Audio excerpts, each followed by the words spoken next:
Get 25% off a subscription to Babbel by clicking the link below. Babbel is an awesome language learning app. They're one of our sponsors. I use Babbel to improve my Italian, and I'm loving the results. I'd recommend Babbel to anyone. Go check it out.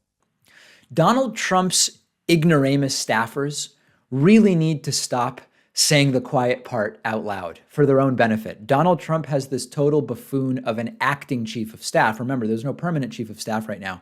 The acting chief of staff is Mick Mulvaney.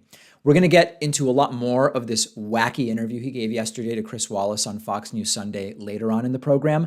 But I want to get one clip in front of you today where Mick Mulvaney has admitted that Donald Trump, despite being president of the United States, which is a full-time job, by the way, Donald Trump still considers himself to be in the hospitality business as president of the United States, which is effectively an admission that, just like anyone with a brain suspected, Trump is still running his businesses. Trump is still involved in his businesses despite being president of the United States. Mulvaney, among other incredibly dumb things that he said yesterday to Chris Wallace, which I'll get to a little bit later, said Trump is still in the business. The context here is that Trump said he would host the G7 summit at his own Club Doral. Then they made the decision to cancel that because it is, after all, a completely unconstitutional violation of the Emoluments Clause. Here's Mick Mulvaney saying it himself. He's decided that he's not going to hold it at Doral.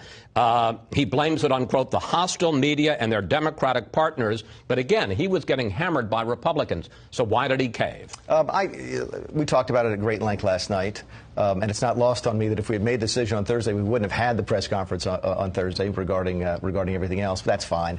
But we did talk about it last night. And I honestly think what you saw in the tweet was real. The president isn't one for holding back his feelings and his emotions about something. He was honestly surprised at the level of pushback. At the end of the day, he still considers himself to be in the hospitality business. And he saw an opportunity to take the biggest leaders from around the world, and he wanted to put on the absolute best show, the best visit that he possibly could. So then Mulvaney filibusters a little bit, but Chris Wallace makes the right decision, and he goes back to, hold on a second, the president of the United States has another vocation. He considers himself to, while president, still be in the hospitality industry? I just have to pick up. You say he considers himself in the hospitality business. He's the president of the United States. Yeah. But that's his background. It's like, I used to be in the real estate business. I don't know what you used to do before you were in media, if Nothing. anything. That's all I've ever done. But he wanted to put on a show. The right follow-up there would have been when Mick Mulvaney says, well, yeah, I mean, I was in real estate before. Chris Wallace should have said, okay, but now you're the chief of staff, another full-time job of extraordinary importance to the running of our government. Do you still consider yourself today to be in the real estate business? Chris Wallace not following up in that way. And we are going to have a lot more about Mulvaney later on in the program. I believe Mulvaney may be out the door soon. He's going out of his way now to say total nonsense just to defend Donald Trump. And the thing about that is that in the short term, Trump rewards you. When you express this unhinging, unflinching loyalty to Donald Trump in the short term, where you will go on TV and say anything, no matter how ridiculous, to defend Donald Trump, Trump rewards you in the immediate.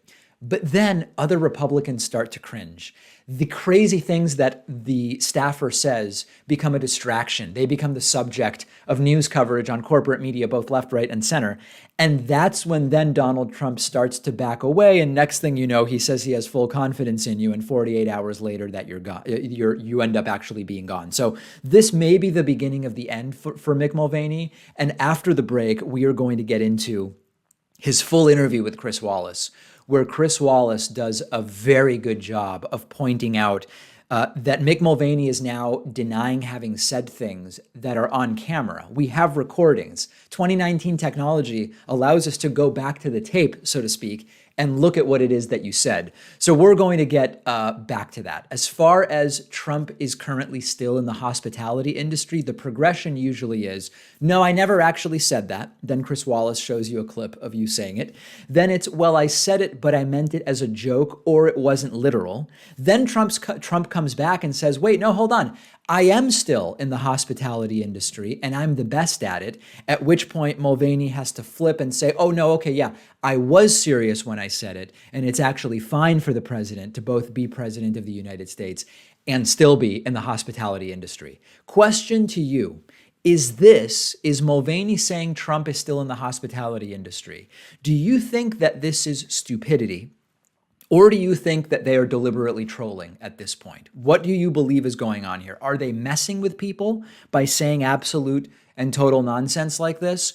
Or do you think that they are actually this dumb to say the quiet part out loud? Leave a comment if you're watching on YouTube. Send me a tweet at Pakman if you are watching or listening to the program anywhere else. And while you're on Twitter, just a suggestion, follow the David Pakman Show at David Pakman Show.